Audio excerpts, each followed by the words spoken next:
Buenas noches, mi nombre es Nicole Solano Vargas. Yo soy interna de la Universidad Latina de Costa Rica. En este momento me encuentro en el bloque de pediatría en el Hospital Clínica Bíblica y el día de hoy voy a hacer una pequeña exposición sobre baja talla. Listo. Ok, entonces la agenda del día de hoy vamos a iniciar a manera introductoria hablando de lo que es el crecimiento. Vamos a definirlo, vamos a hablar de los factores del crecimiento, cómo podemos valorar ese crecimiento en los pacientes y luego ya para entrar en materia vamos a hablar de lo que es talla baja, su definición, su epidemiología, la etiología, el abordaje diagnóstico y el enfoque terapéutico. Listo, entonces vamos a definir el crecimiento como que es un proceso dinámico que refleja el estado psicosocial, económico, nutricional, cultural, ambiental y de homeostasis orgánica en el que se desarrolla un individuo. El crecimiento y desarrollo de un niño van a constituir dos conjuntos de signos de gran utilidad para poder determinar el estado de salud de los pacientes en edad pediátrica. Y su alteración puede ser el primer indicador de un problema subyacente.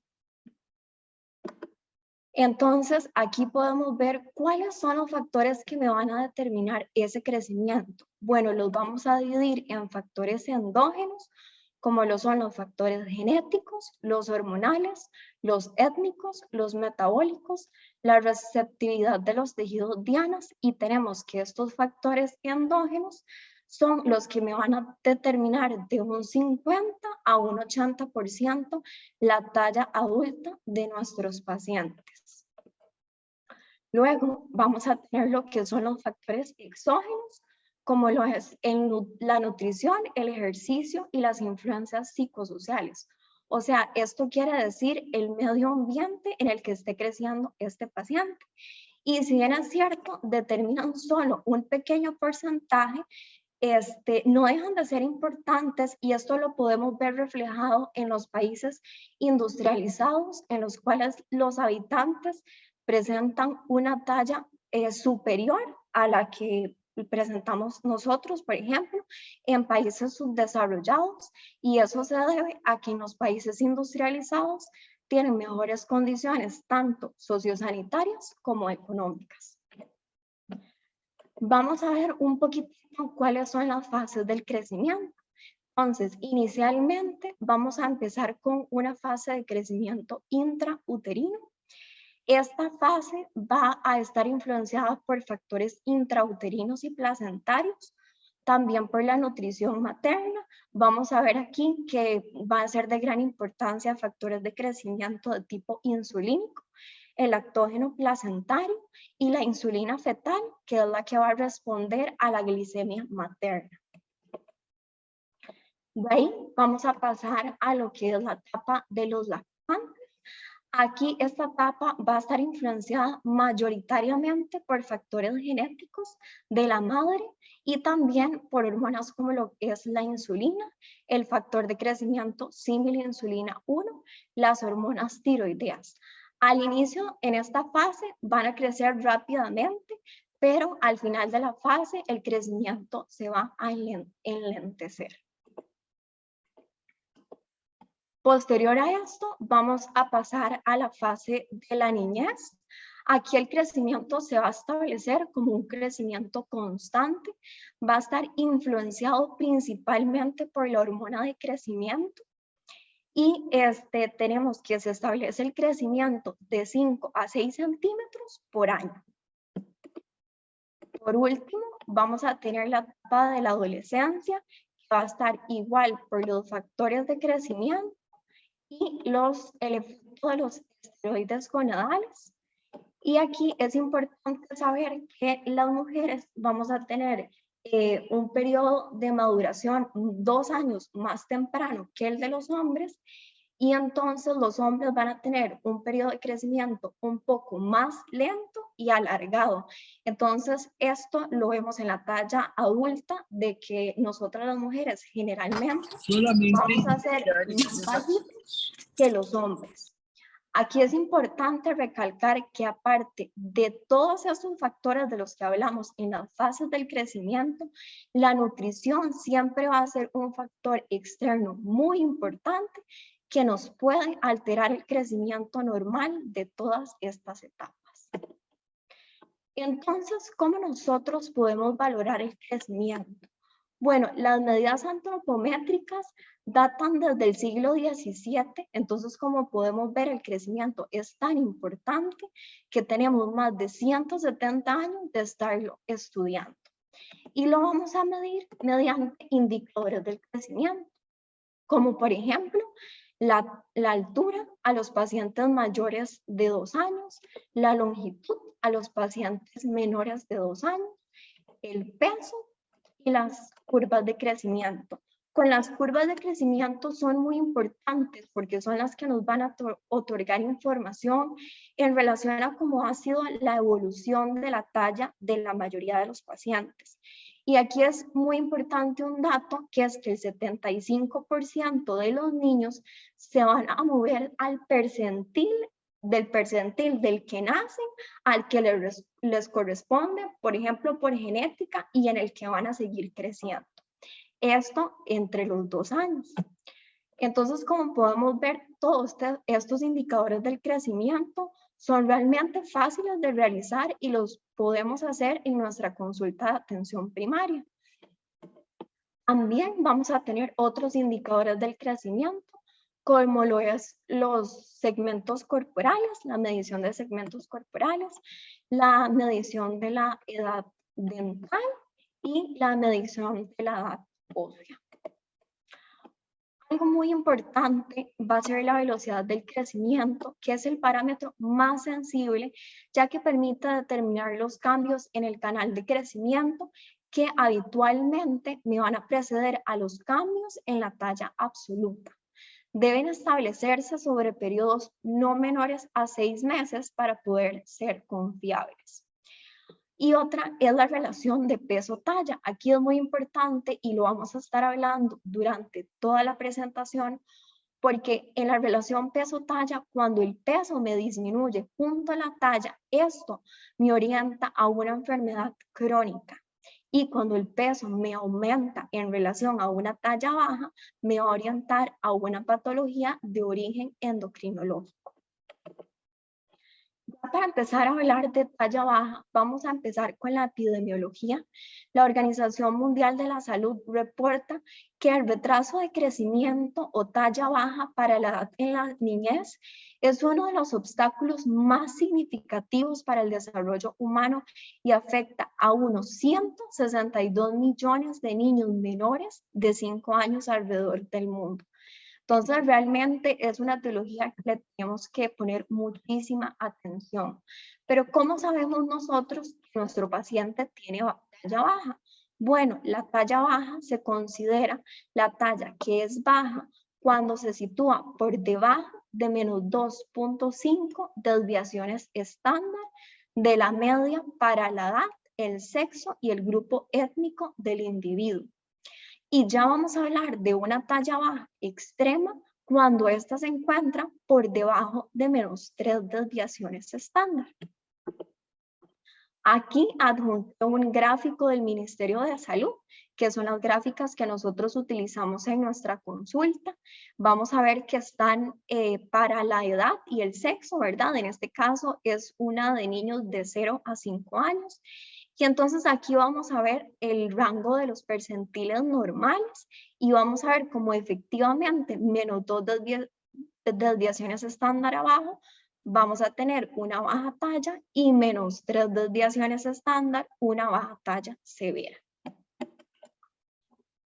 Entonces, aquí vemos cómo el retraso del crecimiento va a tener impactos tanto a corto como a largo plazo para los individuos y para la sociedad. Por ejemplo, para el individuo en la salud va a tener un aumento de la mortalidad porque va a tener más enfermedades crónicas, va a ser más propenso. En su desarrollo va a tener una disminución del desarrollo cognitivo, motor y del lenguaje, y en la economía va a tener nuestro país o el país aumento de gastos por atención al niño enfermo y una disminución de la productividad laboral. Entonces, es una patología que nos afecta en todas las esferas. Lo vamos a clasificar las causas de talla baja en dos grandes variantes. Las variantes normales, que va a ser talla baja familiar y el retraso constitucional del desarrollo, y las variantes patológicas, que van a ser los trastornos primarios del crecimiento, como lo son las displasias esqueléticas, los trastornos del desarrollo intrauterino, las anormalidades cromosómicas, las alteraciones del crecimiento, que van a ser secundarias, por ejemplo, a nutrición inadecuada, a enfermedades crónicas y a enfermedades endocrinológicas. Y vamos a tener talla baja idiopática, que en realidad es un diagnóstico de exclusión cuando nosotros ya quitamos que el paciente no tiene ni una variante normal ni una variante patológica, entonces ya este paciente lo vamos a encasillar como talla baja idiopática. Vamos a empezar con las variantes normales y vamos a empezar hablando de la talla baja familiar.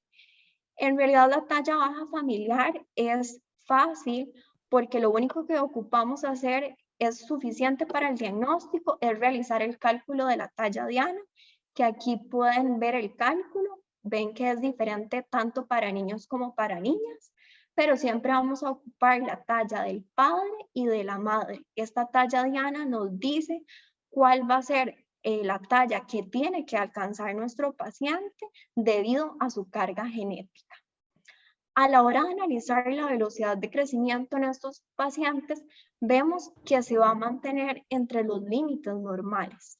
Este es un paciente que me va a nacer con una talla y un peso normal.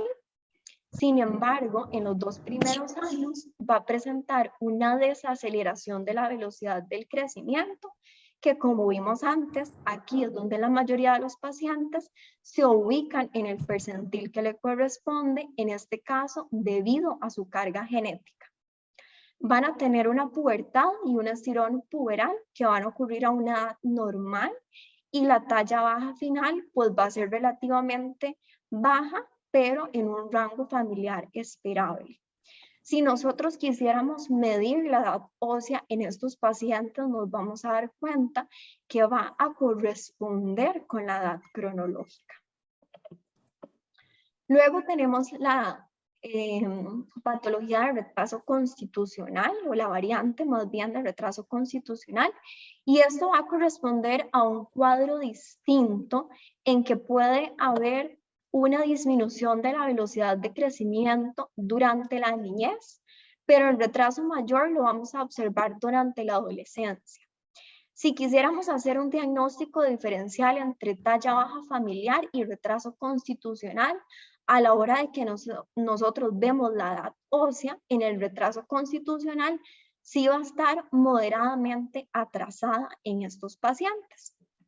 Una vez que en estos pacientes comienza el desarrollo puberal, la velocidad de crecimiento va a aumentar, la maduración ósea se acelera, por lo que al final van a tener una talla concordante con los antecedentes genéticos del niño. Entonces aquí lo podemos ver en dos gráficas mejor ejemplificado. Aquí vemos un paciente que tiene una velocidad de crecimiento constante, nunca vemos que se estancó, y vemos como finalmente igual pues va a tener una talla final debajo de los percentiles normales, pero pues esto es debido a su carga genética. Entonces sabríamos que esto es un paciente con talla baja familiar. Cuando vemos el gráfico B, vemos que es un paciente que, si bien mantiene su velocidad del crecimiento, experimenta ciertas desaceleraciones y una aceleración en la pubertad que lo lleva a tener en su edad adulta una talla de acorde a los percentiles, porque no va a tener la carga genética de talla baja.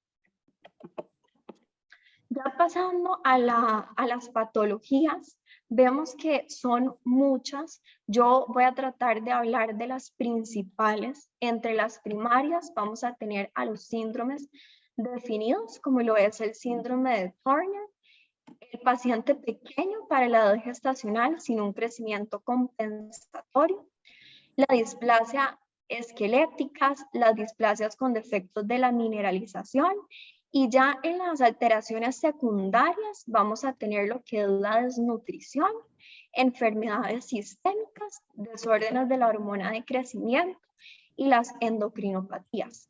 También podríamos tener enfermedades metabólicas, factores psicosociales y las iatrogénicas. Vamos a empezar hablando del síndrome de Turner, que la mayoría el 100% de hecho de las pacientes que cursan con síndrome de Turner van a tener talla baja. Aquí es importante que nosotros sospechemos de esta causa de talla baja, bueno, porque podemos observar las fases características de la paciente, ¿verdad? Esa cara de esfinge, esa boca de carpa, ese cuello alado. Recordemos que estas pacientes van a tener una ausencia de caracteres sexuales secundarios, cintillas gonadales y amenorrea primaria. Aquí es importante que si nosotros se nos presenta una paciente de la cual sospechamos síndrome de Turner, pues en este caso lo que vamos a hacer es pedir un cariotipo para hacer el diagnóstico, y el 50% de estos pacientes va a ser cariotipo 45X. Estos pacientes van a presentar una talla normal al nacimiento, van a tener una desaceleración sostenida y no van a tener el estirón puberal. Si medimos la hormona de crecimiento en estos pacientes, va a estar entre los rangos normales. Sin embargo, estas pacientes van a ser tributarias a tratamiento con hormona de crecimiento. Luego tenemos el niño pequeño para la edad gestacional, que se describe a un recién nacido cuyo peso o longitud se encuentran 2 o más desviaciones estándar por debajo de la media establecida para su población de referencia, su sexo y su edad gestacional. El 90% de los casos suelen experimentar un crecimiento acelerador, recuperador o catch-up, que tiene lugar en su mayor parte en los primeros 12 meses de vida y está prácticamente completado a los 2 años, alcanzando una talla superior a las menos 2 desviaciones estándar. Sin embargo, vamos a tener un pequeño porcentaje de estos pacientes que no nos van a presentar un crecimiento compensatorio, por lo que van a cursar con una talla baja persistente. Y estos pacientes son los que se van a ver beneficiados de la hormona de crecimiento. Luego vamos a hablar de la desnutrición, que según la Organización Mundial de la Salud, la desnutrición es la causa mundial más frecuente de talla baja. Entonces vamos a tener que los factores son múltiples, empezando desde la lactancia, prácticas inadecuadas como un inicio tardío de la lactancia materna o que al niño no se le dé una lactancia materna exclusiva o que haya una suspensión prematura de la lactancia materna. Como ya todos sabemos, la leche materna contiene micronutrientes importantísimos para el desarrollo de los niños y pues las fórmulas, por más que traten de parecerse a la leche materna, nunca van a tener las cantidades necesarias de micronutrientes que sí contiene la leche materna. Luego, cuando hablamos de alimentación complementaria inadecuada, podemos hablar de una alimentación de mala calidad porque tiene baja calidad de micronutrientes. Aquí puede ser que nos digan que el paciente come mucho, pero puede ser que no esté comiendo comida de calidad, o sea, que no esté ingiriendo, que lo que esté ingiriendo sea comida chatarra, por ejemplo, y que no esté ingiriendo micronutrientes necesarios. También es importante la alimentación poco variada y el consumo reducido de alimentos de origen animal, como son las dietas restrictivas, la vegetariana, la vegana, y eso porque sabemos que estos pacientes van a tener un déficit de vitamina B12, de hierro, de zinc, entre muchos otros. También con prácticas inadecuadas, como cuando la alimentación es infrecuente, cuando es inadecuada durante las enfermedades y después de ellas, cuando hay poca consistencia de los alimentos, cuando la cantidad es insuficiente, como por ejemplo el niño no hace todos los tiempos de comidas, y cuando la alimentación no es perceptiva. Algo que tampoco podemos dejar de lado es la inocuidad de los alimentos y el agua. Muchas veces van a ser alimentos contaminados, agua contaminada, y van a haber prácticas poco higiénicas y una mala almacenamiento de los alimentos. Entonces, si hablamos de la desnutrición, tenemos que hablar del síndrome de hambre oculta, que se va a definir como la deficiencia crónica de micronutrientes. Según la Organización Mundial de la Salud, más de 2 billones de personas sufren de hambre oculta y 7 millones de niños menores de 5 años van a morir por déficit de hierro, zinc y otros micronutrientes, ya que, como hablábamos anteriormente, no ingieren dietas balanceadas, altas en carnes, pescados, no ingieren vegetales, y todo esto me va a provocar una alteración en el crecimiento, en el desarrollo cerebral, y me va a llevar a un aumento de las enfermedades infecciosas, respiratorias y digestivas. ¿Y por qué se le llama síndrome de hambre oculta? Bueno, porque es un problema que afecta a niños que podemos ver con peso normal o incluso con sobrepeso, y entonces me van a esconder esa desnutrición. Muchas veces si vemos un niño con un peso normal, no vamos a pensar que tiene un déficit de micronutrientes. Por eso me pareció tan importante agregar esta entidad para que nosotros la tengamos en cuenta cuando se nos presenta un paciente con una talla baja y un peso normal, que siempre sospechemos y indaguemos cuáles son los alimentos que está consumiendo ese paciente. Otra cosa importante es que el síndrome de hambre oculta no solo lo vamos a ver en pacientes pediátricos, sino que también lo vemos en adultos. Y entonces, por ejemplo, podemos pensar en una mamá que en su embarazo cursa con un síndrome de hambre oculta, entonces ya va a comprometer el crecimiento intrauterino de su hijo, y ya ahí tendríamos un trastorno del crecimiento desde muy temprano. Si nosotros sospechamos esta entidad a nivel privado, podemos pedir un panel de hambre oculta, que lo que me va a incluir es un hemograma, la vitamina B12, índices férricos, vitamina D, zinc y yodo. Luego vamos a tener la talla baja secundaria a enfermedades crónicas, como las enfermedades gastrointestinales. Aquí tendríamos como ejemplos la enfermedad celíaca, la enfermedad inflamatoria intestinal y la infección por Helicobacter pylori. Generalmente esto se va a explicar por una mala absorción, entonces va a haber un déficit de nutrientes. Luego, en las enfermedades renales podemos tener la enfermedad renal crónica y la acidosis tubular renal. Aquí es muy importante porque se dice que muchas veces la primera manifestación de las enfermedades renales va a ser una talla baja en los pacientes. Luego, en las hematológicas vamos a tener talasemias y drepanocitosis, y podemos explicar aquí que los pacientes que tienen estas entidades van a sufrir gran cantidad de transfusiones de sangre. Esto me va a llevar a una sobrecarga de hierro y me va a causar daño hepático, disminuyéndome factores de crecimiento, como por ejemplo el factor de crecimiento símil insulina 1. Con respecto a las enfermedades respiratorias, vamos a tener como ejemplo las fibrosis quísticas, displasia pulmonar y asma. Y aquí podríamos explicar la baja talla por una hipoxia y por un uso indiscriminado de corticosteroides a nivel sistémico. Luego vamos a tener la baja talla secundaria a endocrinopatías.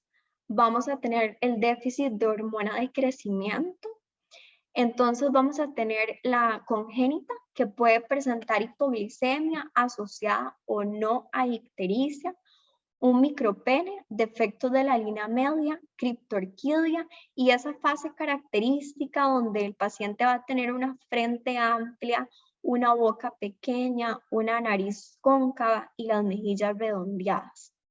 La mayoría va a presentar peso y talla de nacimiento normal, sin embargo, la velocidad de crecimiento me va a caer después de los 6 meses de vida.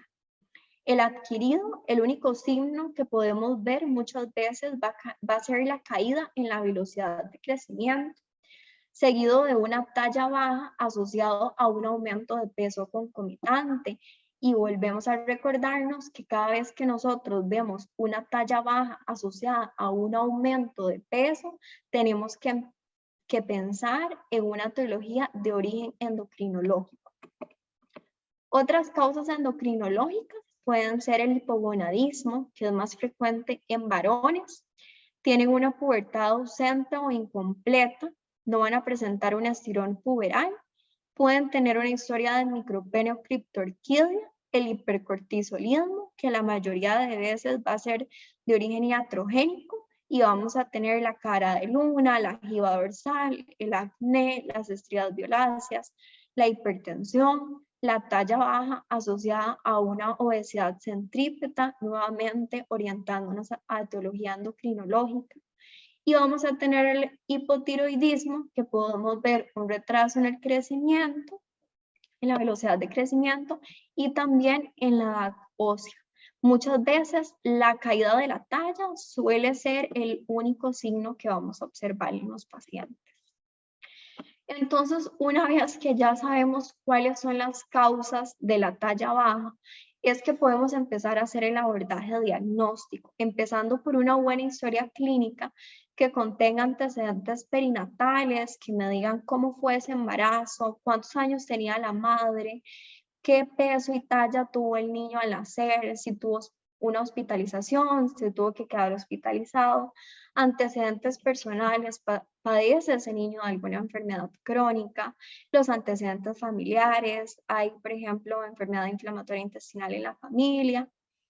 Y al examen físico nos vamos a valer de los indicadores de crecimiento, como lo es el peso, la talla, las curvas de crecimiento, la medición de proporciones corporales, vamos a buscar signos de enfermedad crónica o endocrinológica, y ya las pruebas complementarias las voy a pedir cuando yo sospeche de una etiología en específico, entonces las voy a pedir orientadas a eso. Puedo pedir desde hemograma, albúmina, glicemia, perfil hepático, radiografía del carpo, TSH y T4 libre, cariograma, estudio del eje somatotropo e incluso un examen de orina, por ejemplo, si sospecho de acidosis tubular renal. En la historia clínica me parece que son preguntas clave que tenemos que hacerle, es si el hijo ha tenido alguna enfermedad o ha estado hospitalizado, ¿verdad? Tener en cuenta cuáles son los medicamentos que se han utilizado en ese niño. Si ha tenido una cirugía, podemos pensar que este niño quizás haya tenido una resección, tenga un síndrome de intestino corto y debido a esto tenga una mala absorción de nutrientes. Si toma algún medicamento, hay que hacer énfasis en el uso indiscriminado que a veces le damos a los corticosteroides sistémicos en los pacientes y que muchas veces eso se ve en talla baja en los niños, por ejemplo, en los niños asmáticos.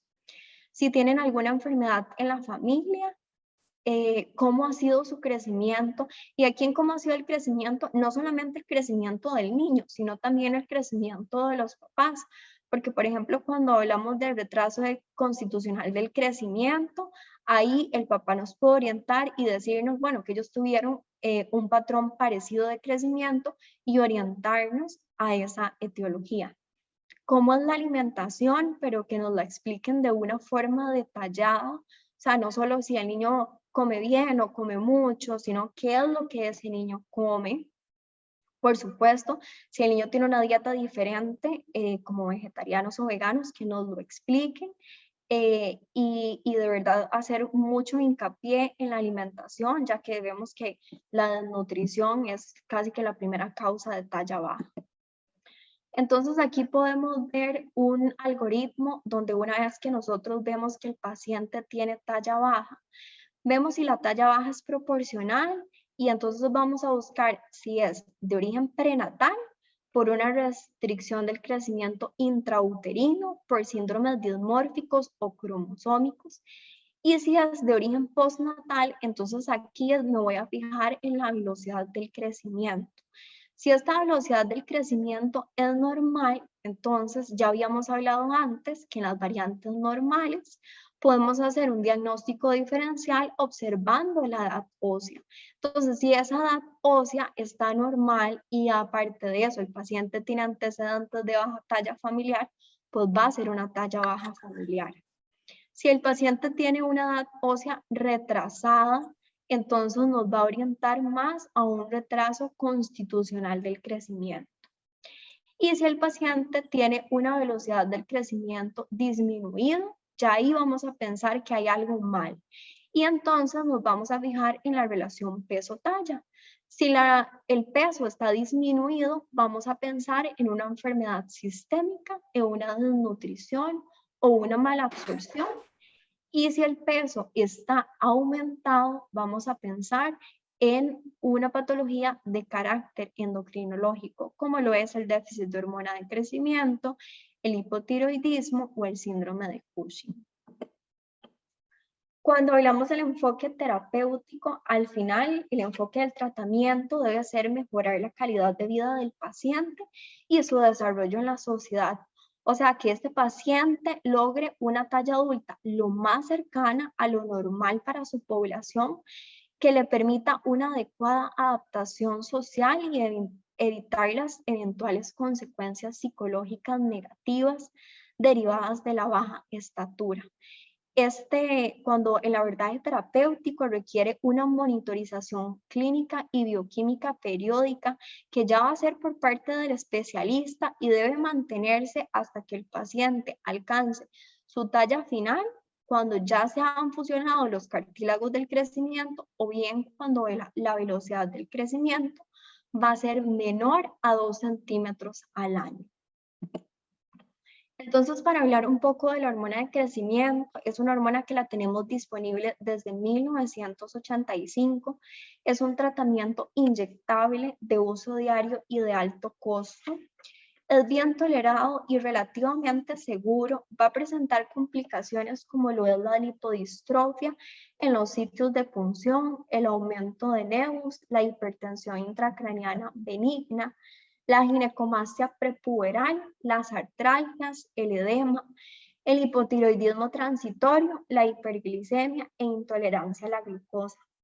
Aquí es importante saber que en el 2010 la Asociación Europea de Seguridad del Uso Apropiado del Tratamiento de la Hormona de Crecimiento mostró una alerta, ya que en un estudio francés arrojó datos preliminares de cómo había habido un discreto aumento en la mortalidad cardiovascular en pacientes que habían recibido alguna vez en su vida hormona de crecimiento. Entonces realmente hay que ver los beneficios, pero también los contras que tenemos de utilizar este medicamento, y es un medicamento que definitivamente va a ser enviado por el especialista.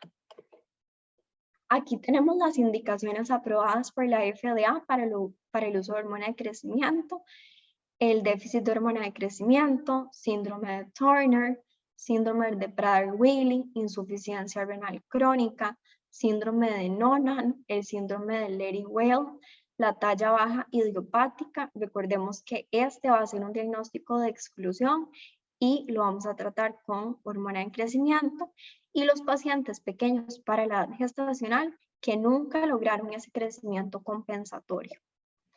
También vamos a tener la oxandrolona, que es un andrógeno poco potente a baja dosis, tiene bajo costo y va a incrementar la velocidad de crecimiento de 3 a 5 centímetros por año.